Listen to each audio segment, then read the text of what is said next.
how to stay on the spiritual path is to sustain what brought us to the path. The meaning is that usually a person will come to the spiritual path because something awoke in them. And that something is, we can say, the divine presence. Something shifted in their life. It could be because of external events, could be unrelated to external events. But something opened in them which gives a totally new presence, meaning, feeling to their life, thoughts, emotions, actions. Initially, also, people may not understand completely what is happening, but they feel some depth within them which has opened, and it's like a very, very soft whisper, we can say, which is extremely, extremely powerful. And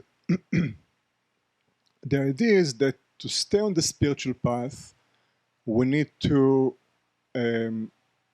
deepen our connection with the divine reality within us that brings us into the path. To sustain that awareness, that connection through the various yogic disciplines is basically the essence. So to keep the connection of that which opened up in us. So there are a few things that we can do in order to deepen divine connection which opens in us in some way. The first is prayer. So prayer means that we, doesn't matter what the form of prayer is, but prayer means that we set a time to be alone with God, with that reality which opened in us. And the prayer can have various intentions, but the main thing is that we pray to be more in that presence which we feel. As spiritual aspirants, we are aware of the divine presence in our heart, and we want to deepen it. We want to go deeper into it. So prayer is a very important aspect of spiritual life because it means being with that presence, and it means also asking for its help. So to bring us, to remove whatever obstacles are there. There's so many obstacles in the mind, emotional obstacles, obstacles in life, duties that we still need to do that maybe are turning our mind in the opposite direction. So many things can be.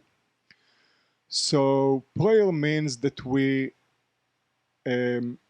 connect our heart to that reality within us, to that divine reality, for the purpose of deepening that connection and asking for help. It's very important.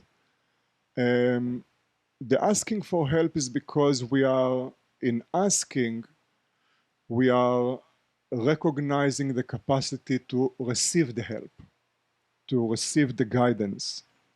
So prayer, to regularly pray, and it can be, we can learn prayers. Swami Sivananda has many beautiful prayers. There are prayer books in every tradition, which are very powerful. Swami Sivananda recommends to, for example, he says at the beginning of meditation, recite some hymn or prayer which will elevate your mind. So the main thing is we should find a prayer, a teaching, a hymn, a verse, which is extremely inspiring for us. That's the main thing. It's something that really unlocks something in our heart. It speaks to us very deeply. So for us, this will be a very powerful prayer. We should use it. And then we can sit with that prayer and increase our abiding in that presence and receiving help from it. So prayer is one thing, to gradually develop a living practice of prayer in whatever way we are drawn to, we are inspired to. Then meditation. So Swami Sivananda writes that prayer and meditation are the pillars of spiritual life. These are the two foundations of what spiritual life means. And meditation means many things. As Swami Vishnudevananda says, it takes years just to understand what is meditation. So the process of meditation is a process which takes a long time to understand what it really means. But again, meditation means that we want to bring our mind more and more to the divine. And this can be through the mantra. Right? So we are meditating with the mantra, the divine name. And we are learning to bring the mind more and more from worldly, chaotic, useless thoughts to God, to that focus of our spiritual life, of where we want to go. So we bring again and again our mind and heart to God through the mantra, through concentration. So again, meditation is a foundation of how we strengthen our spiritual life. And the deeper our connection, the more that divine presence becomes a reality for us, our hold on the path will be stronger and stronger. This is the main thing. Then there is a practice of contemplation. Contemplation is very similar, and it can mean different things in different contexts. But the idea is that, for example, contemplation can be done in connection with swadhyaya or study of scriptures. So, for example, we can study scriptures or teachings, spiritual teachings of masters, sometimes poetical teachings, scriptures like the Bhagavad Gita, the Bible, etc. Swami Sivananda actually has a list in his 20 spiritual instructions. He has a list of major scriptures that we can use for swadhyaya, primarily from the yogic tradition, but he gives others also. And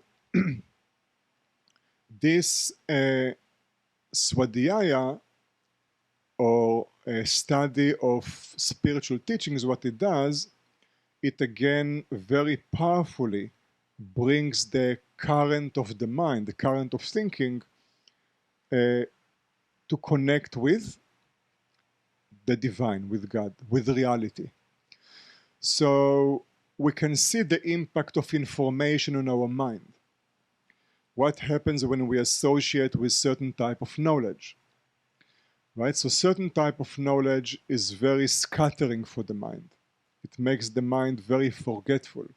Certain type of knowledge brings the mind very powerfully, again, to connect, to soar high. to develop this elevated vision that keeps us stronger and stronger on the path. Okay, so this contemplation, so to bring to the mind very high quality knowledge that will bring the mind up, will inspire the mind, and will allow us to develop a contemplative mind, the mind which is more and more contemplating at its source, is another very important thing, to develop this type of contemplative current in the mind through spiritual teachings, scriptural study, etc. Then another powerful thing is satsanga, so to be in the company of people which are elevating us, inspiring us, the company of yogis, saints, that their vision is transformative for us. So the idea is that the mind may be in these doubts about the nature of the divine reality, but it is said that in the presence of saints and great yogis, the doubt about the reality of God is gone, because we see it in front of our eyes.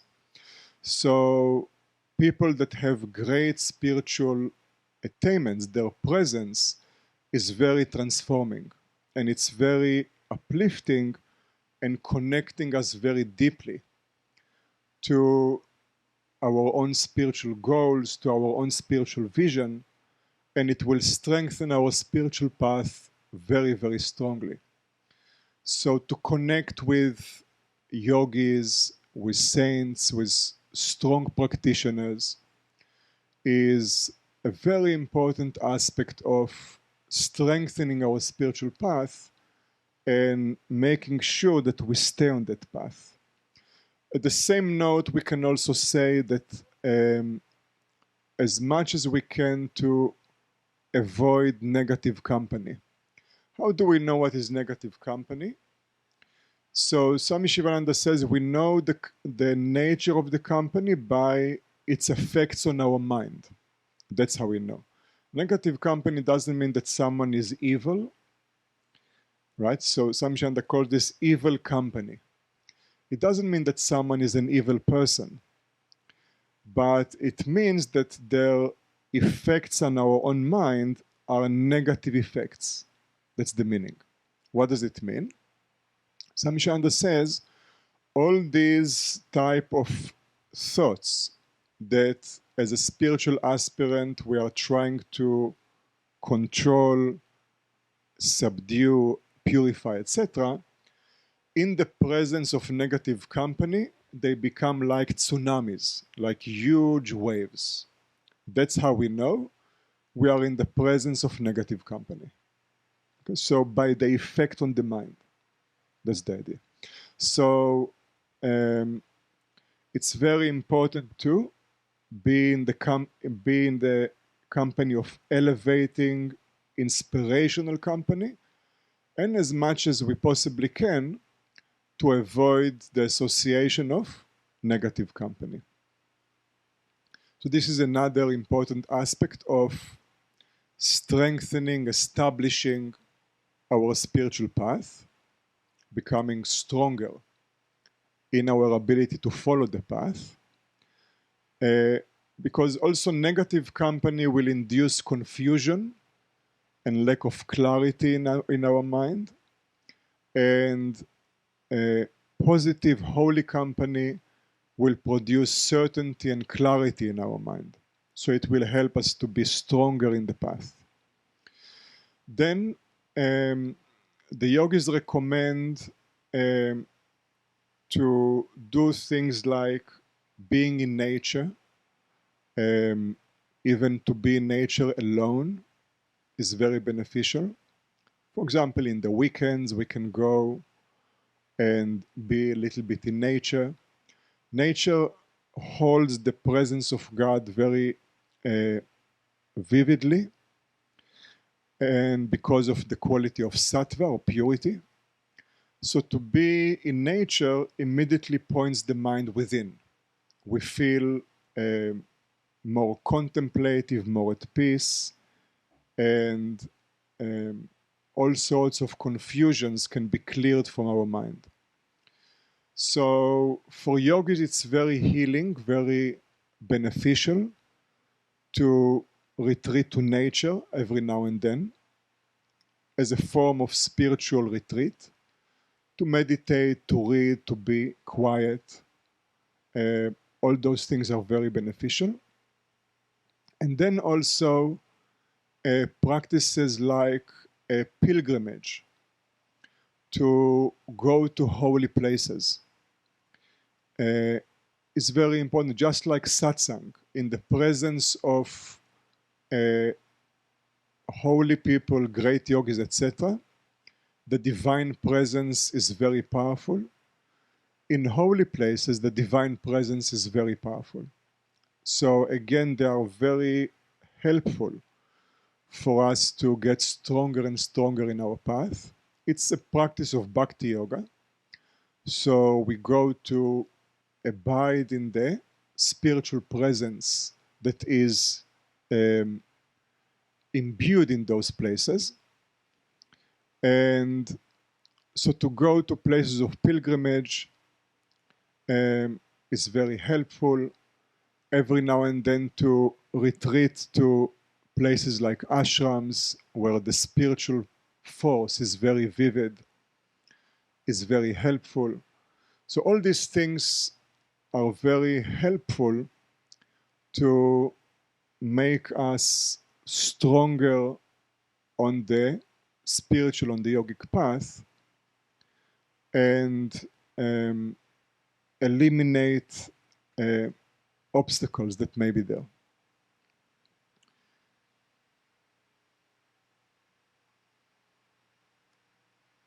And then as part of the association with elevated, inspiring company is also to associate with good teachers, people that can give us powerful guidance, which will help us to stay clear and focused on the goals of the path. So these are a few points, and then in the coming sessions we will go more into the structure of how to build the path and the various principles that help us to have a strong hold on the spiritual path.